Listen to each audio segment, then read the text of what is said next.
Drupal Pupils, the most Drupally place on the planet. Matt and Kevin, it is so great to have you guys on. Thank you for coming on. This has been it's been a great process working on this with you guys, and we're happy to we're excited for this show. So first, we want to get started with getting to know you guys a little bit. So can you guys share one thing about yourself outside of the Drupal ecosystem? So Matt, we'll start with you. One thing outside of the Drupal ecosystem about yourself. Oh, geez. I feel like everything I do is just, and then my kids, 3 kids and 5 animals. So like, if I'm not Drupaling, I'm chasing something around my house. Oh my God, that sounds exhausting. All right. No doubt. 5 animals. We have to hear more about that. 2 German Shepherds, a Terrier Chihuahua mix, and then cats. Okay. They all get along? Yes. For better or worse, because that means they play, which adds to the mayhem. Yes. Oh, sounds like a very dynamic household. Very, a lot going on. So very cool. Kevin, how about yourself? Yeah, we don't have a household full of animals, but outside of all this stuff, usually cooking some random meals for my girlfriend and her friends. So far, that's going well for over a year. Apparently, I'm really good because they keep coming back. And other than that, just play guitar and other hobbies in my free time. Oh, that's great. Nice. Pass the year mark. That's really great. Congrats. So nice. Do you try to cook something different every week, or like kind of keep them guessing, or? We have our favorites. Last week was something I'd never done before, like a beef short rib ragu and pasta. That went over very well, so I'm sure they'll want me to make it again. Programming anything that we do, that when you do cooking, that stuff can take hours, and I really do enjoy doing it. So I do it pretty often. We're heading into summer season. I live near the beach, so I'm looking forward to all the fresh seafood and everything that we get this time of year. Oh, very cool. That's awesome. But Matt, let's go back to you. Tell us about your work maintaining Drupal commerce. I think that'd be really interesting for people to hear. So yeah, maintained Drupal commerce about like 5 years of my career, and went from, I found Drupal because of Drupal commerce, and then got to join Commerce Guys now Centauro. I maintained Commerce Kickstart, and then help build Drupal commerce too, via client-driven development. So it's probably one of the coolest parts about my career is that I haven't been on the typical professional services side, right? It's been professional services, but not build a site, do something else, build a site, do something else. It was like maintaining platforms. Commerce Kickstart, a distribution. You screw it up, there's 1,000 sites that break and people get angry at you, and knowing how to do things at that kind of scale, and then building a platform that every little change really matters. Like some of my fondest memories, as fun as they are, is like spending 2 or 3 hours slacking with Boyan and saying, should we name this product thing, or should it just be thing? Like going over the nuances of naming those things and getting to really dive into those deep engineering concepts. It's probably the coolest part about all that. That's awesome. It sounds nerve-wracking though too, to have a lot of sites at Drupal commerce like on your shoulders in a way. Yeah, but I like that though. I like when things that I do scale up beyond me. Like they talk about 10x engineers, and I've always taken that as when you do work and the outreach is 10x beyond you. I really like that. Cool. That's awesome. It sounds like you handle the pressure well too, which is good. Yeah. Under pressure. Yeah. Awesome. Kevin, how about yourself? There is a recent module you authored that I think people will find really interesting. Can you tell us a little bit about that? Sure. That must be the OpenAI ChatGPT module. Yeah, that was really a product of just last year's kind of curiosity and fascination with ChatGPT. I mean, we still hear about it today.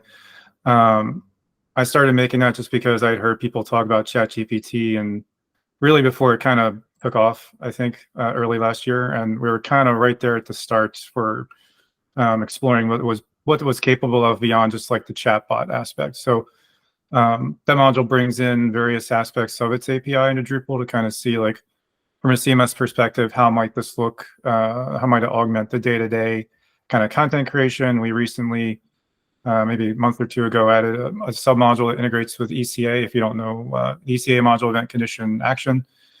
So a site builder can kind of wire up behaviors in Drupal by creating a flowchart. Basically, if you've never seen ECA module, go check it out. It's one of the coolest newer Drupal modules in the block. So anybody that can create a flowchart can go in and create their own actions and then intersperse AI actions in between that are supported by the module.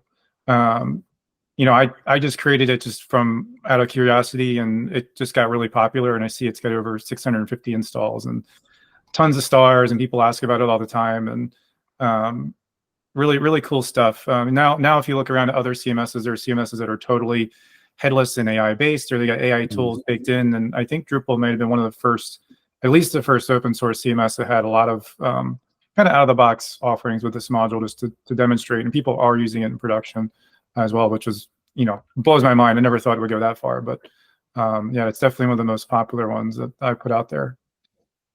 Yeah, it sounds like you're really proud of it, which you should be.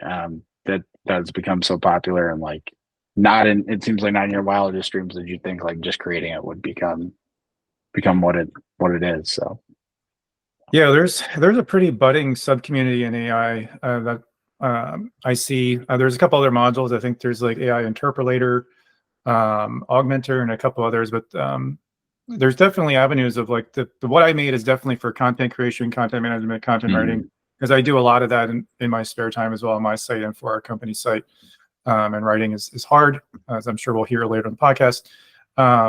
But there's other people that are making it that'll do media management or meta management, or I just saw a module this morning, someone posted that does code review, automated code review within your in your site, and other aspects of developments, which is really cool. I'm sure, you know, in the next couple of years, it's going to be table stakes in every system that we see, including, you know, Office software, which probably already has it, our browsers, which are getting it, for better or worse. AI is pretty much here to stay. yeah, absolutely. And however you harness it is kind of the way going forward, right? Can you use it to help you do your job, or is it going to, you know, I guess take your job, as a lot of people's worries? Yeah, I think it's very nuanced.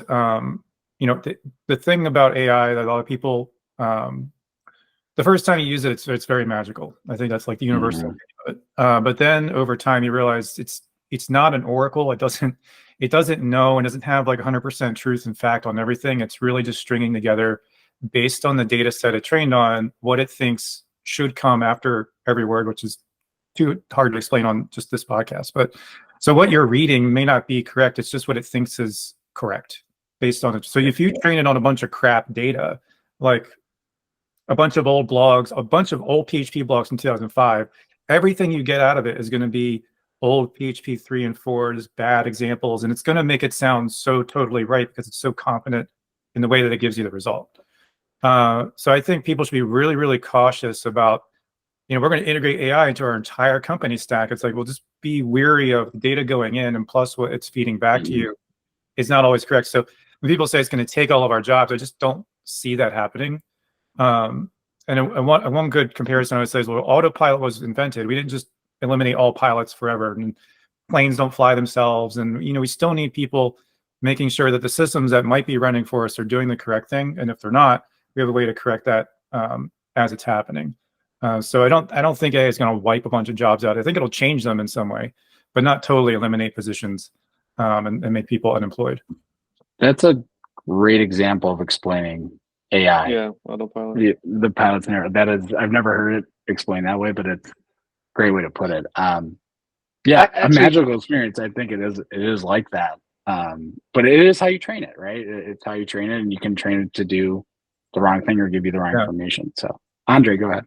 Yeah, Kevin, is there a way? Because I looked about a year ago, and there didn't seem to be at the time. And so, imagine I'm a complete newbie, because that's still pretty true. So, aren't companies starting to train their own data sets? And that's part A. And then part B is is there an open source way for me to get into that? Like, what if I wanted to just train a data set saying, okay, I really only want you to use PHP 8.3 from now on? How do I do that in an open source way, or I suppose even private source? There's a lot of ways of approaching that. I know just from the proprietary standpoint, I think OpenAI and similar services do allow now custom model training is one way. But the open source way is I've read probably various methods on this. I've never done it myself. I don't have the appropriate hardware to do it. It takes a lot of power to do it in-house. But there are different models. I think Open Llama LLM is one, and there's probably 10 others that people are using to do much smaller LLMs than the GPT models for very specific purposes. The mechanics of that are pretty nuanced. I've never actually done it. I've only read blog posts on it, and I think there are different Drupal modules too that might use some of those open source models. I think there's a newer technique called small language models instead of large language models, purpose built for that specific thing. I know it's possible. I just have not done it. I would expect that the results are much more accurate because you're training it only on that specific set of data for your organization. I can't think of very specific examples of where that would be applicable, but I know people are trying it. Initially, last year, you would see companies like, a good one is like Salesforce. Salesforce rolled out, I think it was called Genie, a Genie assistant, through their entire stack. And in the end, it wound up just being a wrapper on OpenAI, similar to what we have in the Drupal module. So that was still ChatGPT. It was still interfacing in there, probably doing fine tuning behind the scenes, but not a lot. But a year later, there's a lot of new players on the scene for doing that. I do know I don't really have a graphics card to do it, even if I knew how to do it. NVIDIA, very hard to get, very pricey. If you keep up with stocks, it's probably mind-blowing too. They're doing very well. They own the space, basically, in AI right now on the hardware side. So I would expect their services will pop up in the middle this year, offering model training and not just the supplier like OpenAI is of the APIs. It's like, here, we'll train for you. We have the hardware if you just pay us a nominal fee. But as time goes on, we all know it's going to be possible in the household, like everything else we have now. We just need the hardware to reach the consumer level and to be affordable at that point. But there's probably, I would assume, there's got to be someone out there doing it. I know they're doing it on a much smaller scale. Maybe I can find some links. I don't know the names offhand, but I know they're out there. Okay, so not quite yet popular, but probably it's like we're still early days. It's the bottom line. Yes. So an open source project might still be just ramping up. Yeah, like that Open Llama, I've been using it and playing with it locally and setting up my own models that have like predefined prompts, if you will. But to actually ingest like large amounts of data for analysis, like there's Python code you have to write, and like I'm looking through it and I was like, all right, this involves about 3 hours of me sitting down and hopefully trying it. I haven't yet because I don't have that bandwidth. But it's not like I downloaded Open Llama and I said, here's a directory of markdown files, ingest them, and let me query them. It's not that easy. Maybe there's a vector search service that does that. Even with OpenAI, their platform allows fine-tuning models, but that requires JSON-L file formats. And then I sat and I was like, hey, ChatGPT, how do I take my blog post into open and create JSON-L format? It's still, I'm sure if you're in the weeds, you know it, but if you're just going to casually brush into it, it's not there yet.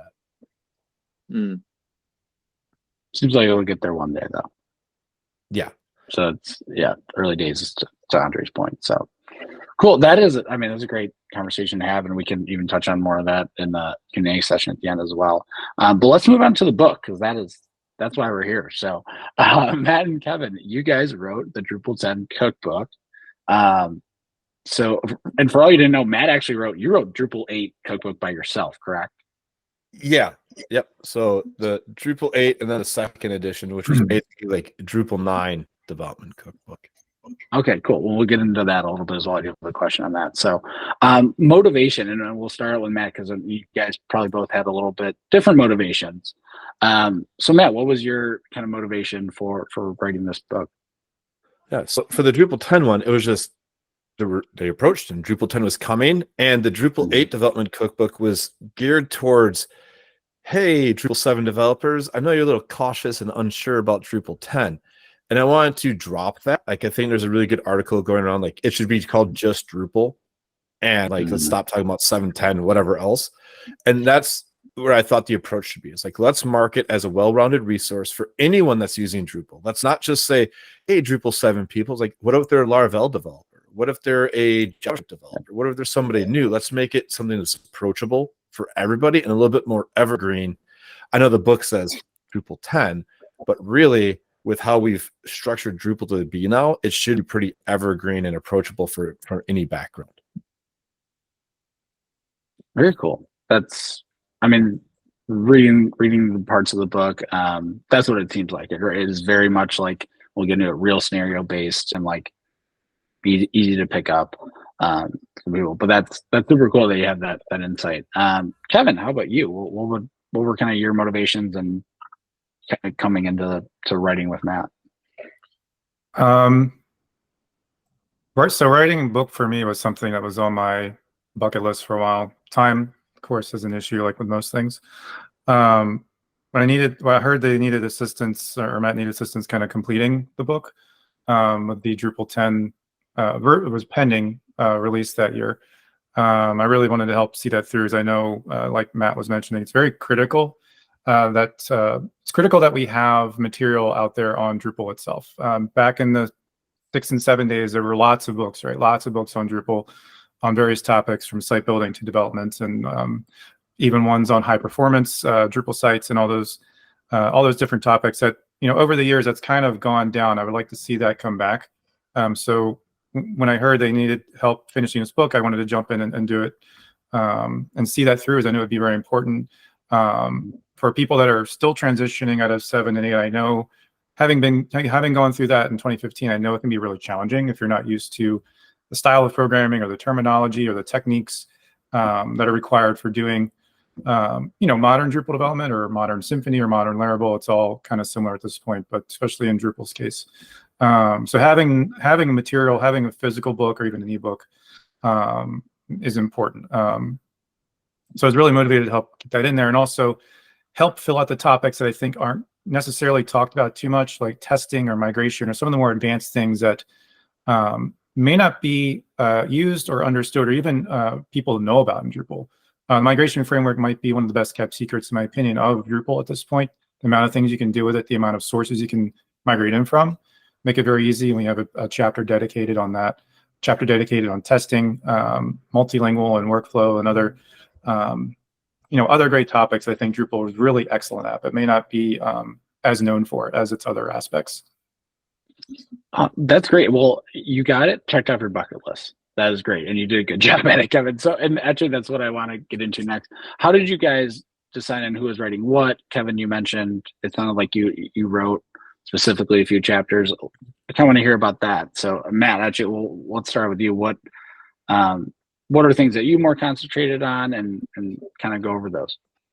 So how it really, what came to be is I took it on and started doing the outline and writing, and then just was overburdened. And that's where I was unavailable to finish, and they were able to bring in Kevin to help push it over the finish line. So it's like the last few chapters were the big ones that Kevin helped tidy up and close off, which thankfully for Kevin, and like those were the chapters that had the most changes. So I really appreciate Kevin being able to step in and do it. It's just life and everything else came down hard, and I wasn't able to complete the project. Awesome. All right. So Kevin, I mean, it sounded like you were obviously a big part of the book.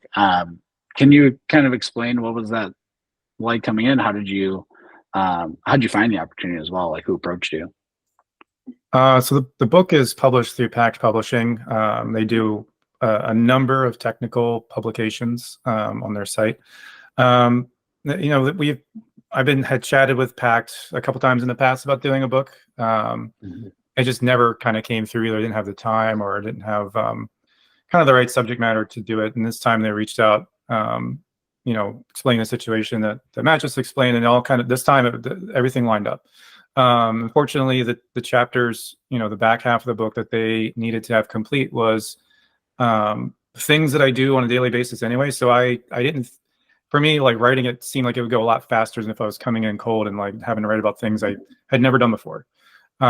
So the writing process was, for me, I write a lot of blogs, most of them you know, take it or leave it, for a company site and for my own site. So it was I kind of viewed it as an extension of that process. The difficulty for me was being, you know, hey, in 2 weeks we want 90 pages on this, and it's like, okay, that, you know, 90 pages is a lot from a blank page to get there, and then, you know, you're kind of fighting with the formatting of the document, all this other nonsense. But the only other challenge, other than, you know, getting over the size of the deliverable that's needed on a timeline, is having the discipline to say, okay, 6 hours today, I need to sit down and knock this out and get, you know, try to stick to schedule. And fortunately, again, in my case, it was over the winter, so there's not a lot to do at the beach in the wintertime, nowhere to really go. So I was like, all right, I have no excuse just to sit here and just knock this out. It sounded like it was a perfect match, because Kevin, to your point, like what Matt needed to get done, you did on you do on a regular basis. So yeah, and then in accordance with and just in accordance with what Matt said about real world examples, most of the examples, if not all the code examples in those chapters, come from actual projects. So it's this is not like another book where it's like, here's a module in Hello World. It's like, here's a very specific case that we encountered on projects, and here's how we work through them, and here's the examples, and here's how you can apply that thinking to your own projects, which might remove the levels of difficulty or abstraction that people face, and they're like, what is Drupal 8 Plus now? I don't even understand what I'm looking at. It's like walking through those examples helps connect the dots on, okay, here's what it used to be, here's what it would be in Drupal 7 or whatever, here's what it is now, and I can see it, I can download the code, I can run it, and I can walk through it myself. And hopefully it clicks better than people have been seeing in the past, whether they're other books, older books, or other articles on Drupal itself. You know, just reading it myself and not being a developer, I was able to connect with it more just by having those real life scenarios. So yeah, absolutely. To your point, like I think it'll help people connect with material a lot, and you know, help with that learning curve for a lot of people that maybe are beginners. So which actually is our next point. Who's the book made for? Is it just beginners? Is it leaned toward the higher technical skill? Tell us about that. I would say it scales. And the book kind of crescendos that way. Like it starts out with getting running and some site building stuff, and it tries to sprinkle across all levels of expertise, I would say, and that way it grows with you. Because I even with the first book, I remember when I first got to Drupal and I needed to understand how to configure the WYSIWYG and understand views, and then I grew to the point where I was like, I don't want to use views anymore. I'll write my own queries. It tries to follow that same path, and even within the chapters themselves, like within a chapter, it might have a recipe that is kind of basic, but then there's more in like the details. It's like, but hey, here's a more advanced use case. There's like little nuggets meant for everybody, so that way it can be oh, I didn't know that's how it works. Like I remember that's one of the first feedbacks from the first book from Boyan. He's like, oh, I didn't know this about translation handlers. So I was like, right there, I was like, boom. Great. If there's something that Boyan didn't know, I obviously did something wrong. And that's kind of the tone for the book, is to have those that maybe you didn't realize. That's a hard balance, I can imagine, to find, because we always will have a different version of Drupal, and like to your point, a lot of the books, it was just for that version, and then it became outdated. But like to find that balance of like, this can grow with you and like be a little bit more across the board. I think that's great to have. Like, you know, it's not a book that will just sit on your shelf after you read it once and after the version upgrades, you know. That's super cool. Kevin, anything to add to that? Yeah, like you said, I think the book does operate that way. It starts if it was a play in 3 acts, the first sections of the book, I think, are site builder driven. The middle sections are more, okay, creating a module and here's the things you can do. And then the back part of the book is pretty code intensive, just given on the topics it talks about, migration and building your own APIs and running tests and things of that nature. So I think if someone were to sit down with the book long enough, they would come through that genesis of, I started as a site builder and now I'm here, and now I can do, you know, all those kinds of tasks that you can do in Drupal, whether it's site building or custom development. That's awesome. And then actually, it's a good transition. most important takeaways. Let's say I'm a site builder. What's one takeaway that I would need that you'd say I should get out of the book as a site builder?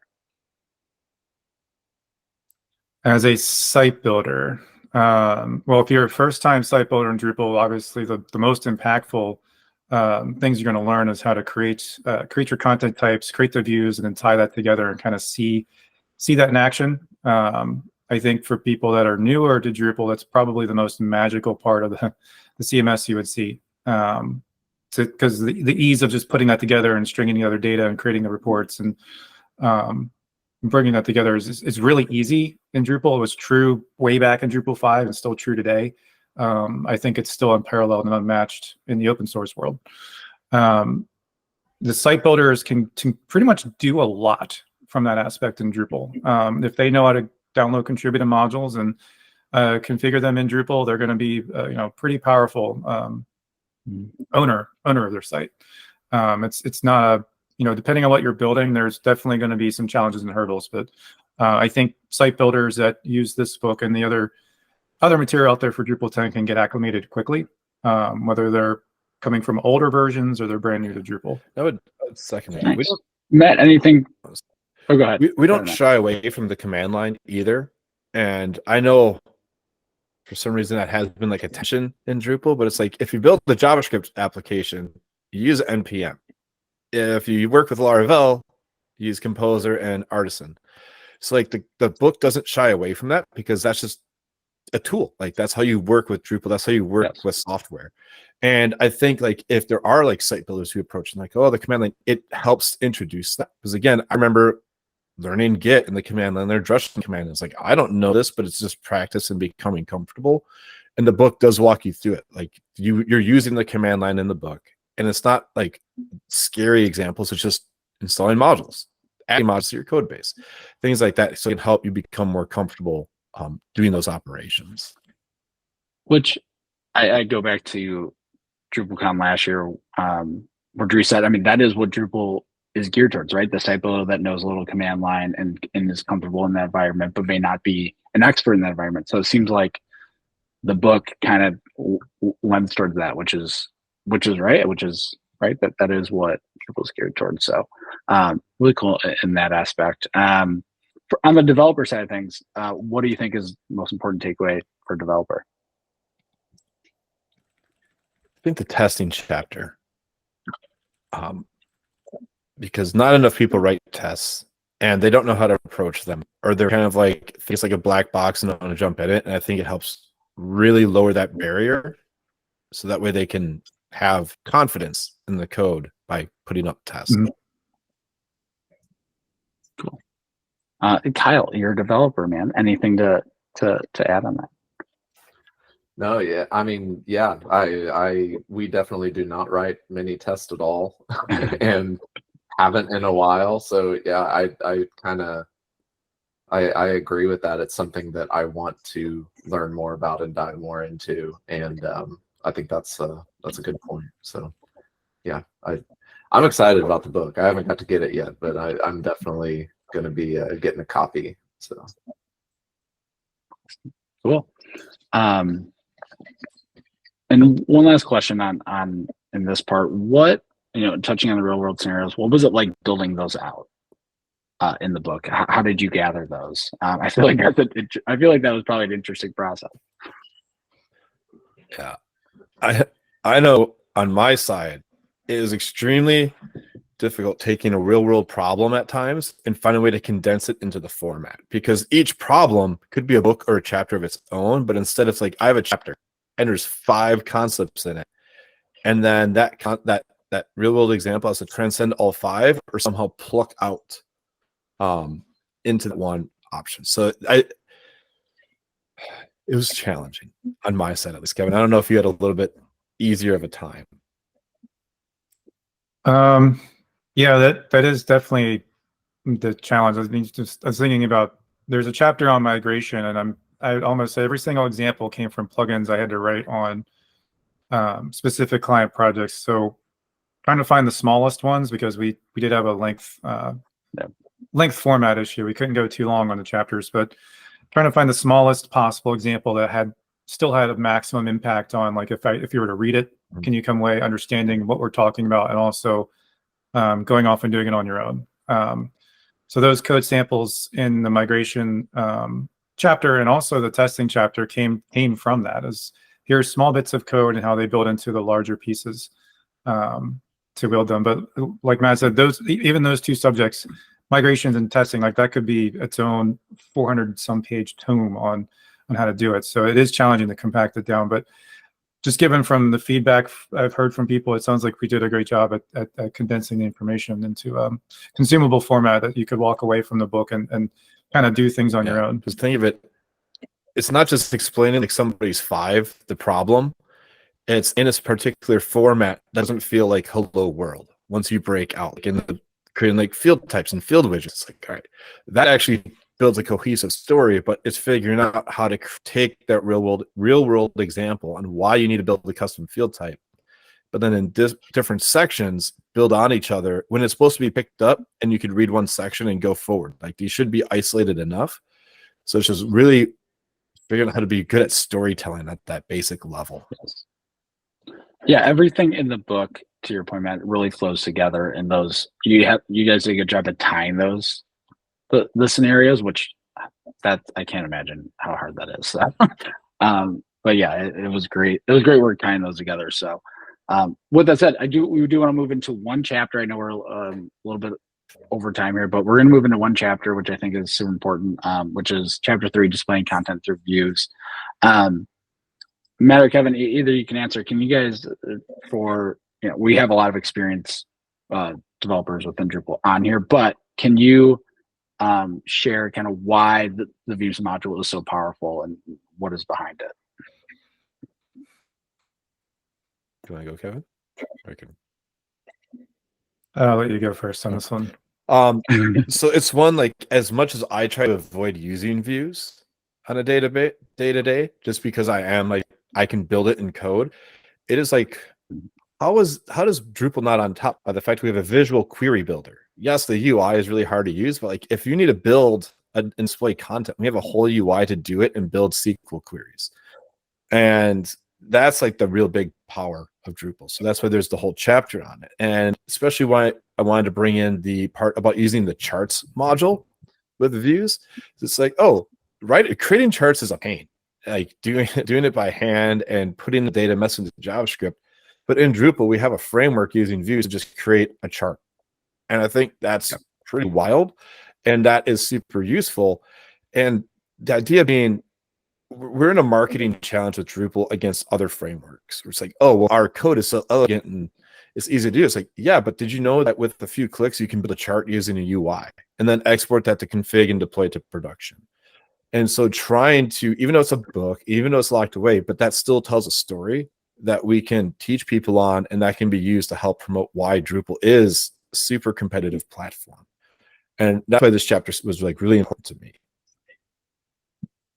Yeah, I actually do want to get in more into that scenario. In terms of, building out the chart, you use 2 different modules, and obviously the charts module, but then the devel module as well. Can you tell us a little bit about that scenario? Yes.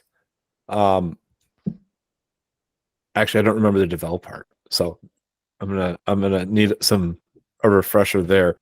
But the idea was it involved working with third-party libraries as well. So taking that like real world example of, like I'm given a user story that says display the chart, and thinking about how can I do this without writing code, but then also working with Composer and the third-party libraries was the main idea to bring in there, and also the more advanced configuration that you have to do within a view.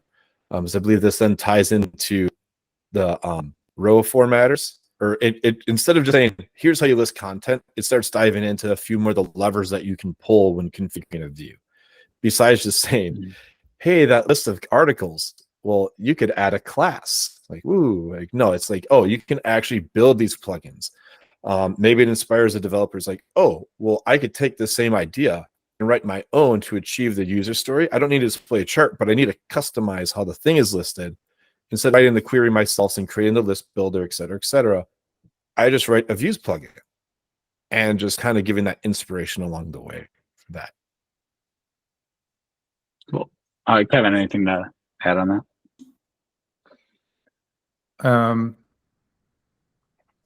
Just well, everything he said, but also the step back from the why is views one of the most important parts of Drupal.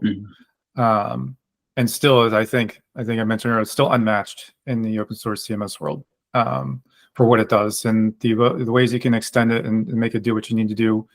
Going way back in a different era, I come from another place where we had built our own proprietary CMSs and a proprietary commerce system. We had nothing like views. So even doing the smallest like updates or feature adds would require writing lots of queries, which in some cases is just takes too much time when it shouldn't take a lot of time at all, and can be error prone depending on who's writing the code or writing the query, or is it performant, is it not performant, etc. The first time we had seen install Drupal, install views was like a revelation of, oh my God, we don't have to write any code to do the very simple list we were doing before. And you combine that with what used to be CCK, but now we have everything with content types and fields, is a very, very powerful feature set for site builders and developers who, in some cases like myself, get lazy and like, I just need to list this. Let's just take 5 minutes and do it, bang it out. Or in some cases where views might not be able to do it, or you don't have the time to kind of write the plugins for it, you can always drop back to the query layer, like Matt was saying, and get the job done. But it's probably still one of the most biggest and best features of Drupal, and keeps getting better with every release. Yeah. To your point, I mean, and just clarifying, the recipes, right? So, I mean, that is the power, right? There is no code that you need to write for it, and it's, you know, it's plug and play and super efficient. So, cool. Well, Matt and Kevin, thank you. That is all. That's all we have for right now, and then we're gonna jump into Q&A. All we have from you guys, but yeah, go ahead. If you have a question, just come off of mute and shoot one at Matt or Kevin. Got a question on views since we were just talking about that. What are some features you feel like it lacks, or possible like future features that are planned to be added to it that will like greatly improve it even more? So let's take one, for example, and I think I just randomly saw this issue again and had like throwback, oh my goodness. Reverse entity relationships aren't provided out of the box by views, and I think that's still in review, and like in commerce we worked around in the entity module or ourselves. It's like, I would say there aren't any like major features because it works well, but there's lots of toe stubbing, and the fact that, and it's just open source, but like it merged into Drupal core and it was like mission accomplished. And I feel like there's a lot that still needs to be done, and since it moved into core, the focus and innovation has slowed, but it is a big thing, and it requires a little bit more effort. And I think it'd be like a good bug smash initiative, like find a group of like 4 or 5 people that just like get into the nitty gritty and hammer out some of those bugs. I think, I don't know of any new features, maybe a new UI if we could somehow find one, but like it works for what it is. A UI for that is complicated, and I think it's just kind of like cleaning up some of the toe stubs.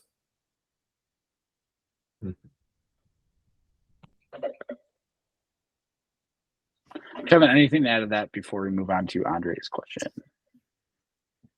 Yeah, I guess in terms of power, views does a lot. In terms of interface, that interface has been largely unchanged since I think Drupal 6, so a long time now. I think if there were any change that could be done in the interface to make it easier, you know, I compare it back to like the way ECA does things, where you literally drag and drop and create brand new behavior in Drupal. That could be one way to improve like the whole query building aspect of, you know, stepping through. I want to take this data and I want to filter by this, and then I want to have this condition. Very similar in my mind. And now getting there is a completely different story. Maybe Jurgen, the ECA module maintainer, would have better ideas on that. But I think that's one area that it could be improved, and that's, you know, where things are trending towards these days. Like when they say low code, no code builders, views is definitely that. It just doesn't look that way, but it could look that way with a little bit of enhancement. Awesome. Andre, go ahead. Okay, so for both authors, you've made this awesome resource, and I've just recommended it to 2 students that I've been mentoring as a resource to them, which is great. And so I'm wondering, this is related, but not quite on the book, but it's very related. How do you have ideas of how we bring new people into Drupal, since we do have so many great things to talk about with our favorite project? But we seem, I get it. In a hyper competitive market, you're just going to lose market share. There's no way around it. It's like Tesla was the first out there with cars, and now there are a bunch more. Their market share is going to go down. Same thing with Drupal. At the same time, there are things probably we can do to arrest it. I'd love to hear what your ideas are, since you guys have made this great resource for learners. You're good. Or Matt, you're on mute. Matt, you're on mute. Yeah. I'll say, Kevin, if you want to go first, I'll yield the floor to you because I'm extremely opinionated on this topic. I mean, there's many. I guess there's many different initiatives that could be done there to bring people into Drupal. I've heard two very common opinions out in the wild. People that aren't in the community anymore. It's either I left Drupal long ago, that's like pre-version 8, and never came back. Or there's people that go, I try to get away from Drupal all the time, but I keep coming back to it because our project requirements, it's just the best fit for, CMS-wise. But to attract new people, I think it has to be, one, easier to get into. And I know there's been a lot of work in this regard. There's never really been a consensus on, you go to Drupal.org, there's no consensus on like, here's how to get it running on your machine, step 1, 2, 3. We've always left it up to choice of like, some people want to use MAMP, some people want to use WAMP, some people want to use Dev Desktop to go the throwback, some people want to use XYZ. There's an issue open to say, hey, that's great. The choice is great, but I think for first timers coming here, they got to hear, here's the one prescribed way. And once you learn it, if you don't enjoy this method, you're free to choose others, but you need to have one set method of, and I think it's DDev in this case, of like, download this and run this command. Now you've got Drupal. And that's important, not just from a developer standpoint, but there are plenty of people out there that are not developers, but they're evaluators. And in some cases, important decision makers who are making a choice for their organization, small or large, that I need to pick from Drupal, Adobe, WordPress, Sitecore, et cetera, et cetera. Which one can I get into and show off right away all the features that it has? If you can't get it running, you're not even on the list anymore, right? So that's one aspect. I think another aspect, and there's more work here too that is happening. You always hear people go, well, if Drupal 10 is so great, why is Drupal.org still on Drupal 7? That answer, again, is very nuanced. There's a lot of people that make that site work. They spend a lot of their free time doing it, is one thing. And two, it takes time to transition that very, very, very large website over to Drupal 10. But again, people are working on that in this regard to kind of, the quote, sell Drupal and bring people in. But I think if you make it easy and we provide these materials of like, okay, now you've got it running. I've never worked in Drupal. I've never made modules. How do I code this? How do I take that next step? Providing the materials like this book and other books that are out there are help. And one area that we do need a lot more help in, this is a very common opinion all the way back to Drupal 6 and 5, maybe before that, is the lack of themes and the lack of finding like documentation on how to write front-end code and how to bring in maybe headless stuff and kind of bolt it on to show that Drupal is, it can be a traditional monolithic stack, or it can be a full-on headless stack, or it can sit in between. We need to kind of demonstrate that better and bring in people who can write those tools more effectively for front-end themers. Developers aren't just back-end programmers, they're also front-end as well. We need to provide tools to them so they can come in with their Next.js stack or React stack or Vue stack and say, look, I've got this running. My managers, my bosses will be very happy because we don't have to change our tool sets or drop our tool sets. We're just connecting the dots here. And Drupal is very good at that. It may not look like it at first, but once you dive into it, you're like, oh, it can just be a headless provider content repository for the things we're trying to do, or it can be a full-on traditional stack. That kind of outreach, that marketing outreach, again, I think it's a new initiative that was undertaken by Dries last year, is expanding that reach to bring people in. It's very multifaceted effort. There's no easy one answer. If there was a silver bullet, we would have done it, right? And you hear this all the time about, oh, market share this, market share that.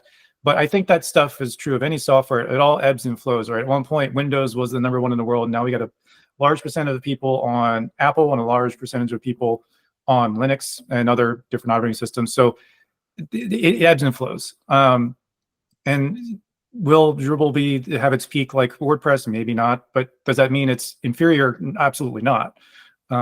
It's got a lot of good things going for it. And the more that we keep it updated, like the adoption of Symfony. I think Drupal 11 now requires Symfony 7. Just opens the door to even more tools and integrations that can be built for the technically minded, but also the freedom of not kind of being locked into the space we were into up to version 7. If that makes sense. I mean, Kevin, it sounds like a lot of what you're saying is up to marketing as well, right? Because there is like this belief that Drupal's better as a backend, which true, but also not true, right? It can be used as the full stack, to your point. So a lot of it does come down to how do we market it. So, but yeah, great, great response. Any other questions? Well, I think Matt said he was going to add on to Kevin's. Oh yeah, go ahead. Oh yeah, yeah. Matt, add on. Yep. So Kevin hit one thing ahead is we're not opinionated, and it like bothers me to no end on how passive Drupal is when it comes to decisions. Like we have a composer template without a git ignore that tells you to ignore the vendor file because somebody might want to commit them. Oh goodness, gee, oh my, like just commit it and then people can remove it. Like our developer experience is atrocious. And I think we're focusing on a lot of the wrong areas when we talk about developer experience. Drush should be part of core. We have Artisan and Laravel. Rails has its own command line. Symfony has one built in. To getting up and running and started it's rough. And I think if we enhance that elegant developer experience when getting started instead of composer create project and PHP core scripts, quick start, no, like let's just be a little bit more opinionated and make a better example. Laravel is hot because it's like Rails. It's the new version of Rails, if you will, on PHP. Rails was hot because it did everything developer experience. Drupal is better than Laravel and Rails, in my opinion, because we take that idea of a full stack application to the next level, but it's kind of locked away and clunky to get started, and it takes too long for that aha moment. And if we would just focus on the entry-level DX, I think we could get there. I do think recipes might help with this, because not everybody, like to install a site from existing config, you need an install profile, et cetera, or like a weird drush flag. I think recipes can help that, but it won't help if it takes forever to get the site installed to add a recipe. And I think that could be the catalyst. And it's something I wish I had like an extra month of my time to just really focus on those core issues. But unfortunately, like I think it takes more than just a few contributors pushing forward. It's a giant mindset shift for the project. Yeah. A good example to back that up, and I use this a lot in our internal meetings of the difference of opinion and choice is, if you can remember, Drupal 8 and beyond now ships with CK Editor by default. Before that, it was like a wild west of there's nothing that ships with this. CMS does not ship with a WYSIWYG. It's just plain text boxes. And for the layman to try to get any of the WYSIWYGs that were integrated installed was quite a challenge. And it was still a challenge up until the end days of, for me anyway, of Drupal 7 and trying to put CK Editor. And now it's provided out of the box. If you don't like it, somebody can build an integration, but at least there's a default and it's there. You don't have to think about it. You don't have to like figure out how to configure it. It's just kind of there out of the box. And from what Matt was saying, a developer environment, we need that same experience of you don't have to like DDev, and you don't have to use Drush, and you don't have to maybe use Composer with the automated updates coming, but they need to exist and not kind of send you off on a path of now go get this, now go get that. Don't forget to update this config file or it's going to break and see out. Like all that should be handled out of the box. And for people that are really advanced, if they want to unset some things or not have some things, they can do that instead of the reverse, where it's the beginner having to go through and know that they need to cherry pick things or know that they need to do things when they usually don't. And that's how you wind up with some of the bad implementations out there that people just didn't know they needed to do something, or they did something wrong, or they just let it fly because at a certain point it got to a point where they couldn't go back anymore and fix what they had. So the opinionation of that, for better or worse, I know it's a touchy subject in this community, is it needs to exist for the beginner, not for the expert. It needs to have a better experience out of the box, or you're just not in the conversation anymore if it's too challenging.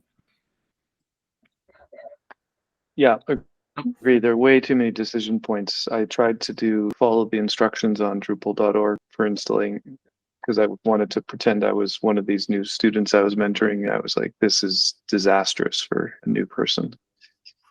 Yeah, there's too many. From my experience, yeah. Oh, sorry. From my experience, I had to bring in one of the developers from Treppers. I'm like, I have no clue how to do this. This is like, I tried, Andre, same thing. Like I tried to go through the process. I'm like, you have to understand like intricacies to actually get it downloaded to your desktop. It shouldn't be that hard. So Shouldn't be. but go ahead, Kevin. Yeah. No, I was just saying, like, I think it's still challenging today if you've never, if you haven't heard of DDEV or Lando and haven't installed Docker, that in itself is a challenge. But I think standardizing on that, as opposed to what I think we still have, which is like multiple documentation on various virtualization platforms, and some of them are way out of date. For better or worse, you have to propose one, and if you want to use ones that come down the line or your own in-house thing, that's fine. But for first timers and people that aren't as technical, they need something that's like, I clicked a couple buttons, now that's running locally. I don't have to think about anything else. I don't need to know how Docker containers work or the runtimes work or anything else other than I followed a couple steps or clicked a couple buttons and it's running. And I think this really got started with a long time ago by Matt Glaman, who I don't know if he's still at Acquia. He went through this whole exercise of how do I install Drupal if I knew nothing about it, and it was like this really long video of him struggling to go through and like dev desktop, can't find dev desktop. I remember that. Yeah. This, and it was like the time it took to even get into your environment was an order of magnitude larger than any of the other systems that he tried. So I think we're closer than we ever been before, but I think we need to take a stronger stance on whether we propose DDEV or Lando as the community proposed, like here's the starting point, and making that as simple as possible for evaluators or people that are just getting started. That's a very, very, very important step that I think it's more overlooked than it should be, because we've been doing this for so long. We just take it for granted, all the stuff that we know. We just assume other people will know and they can pick this up as quickly as we did, but that's not always the case. So I think it's very, very important, and hopefully we find a path forward there, this year. To Matt's point, it's a mindset change as a community. So absolutely. So, okay, well, we almost went to an hour. This worked out great. This is a great conversation, and Matt and Kevin, thank you again. This is great, and we'll look forward to getting this episode out to the wider public. So, thank you. Thanks for having us. Thank you. Drupal Pupils, the most Drupally pupily place on the planet.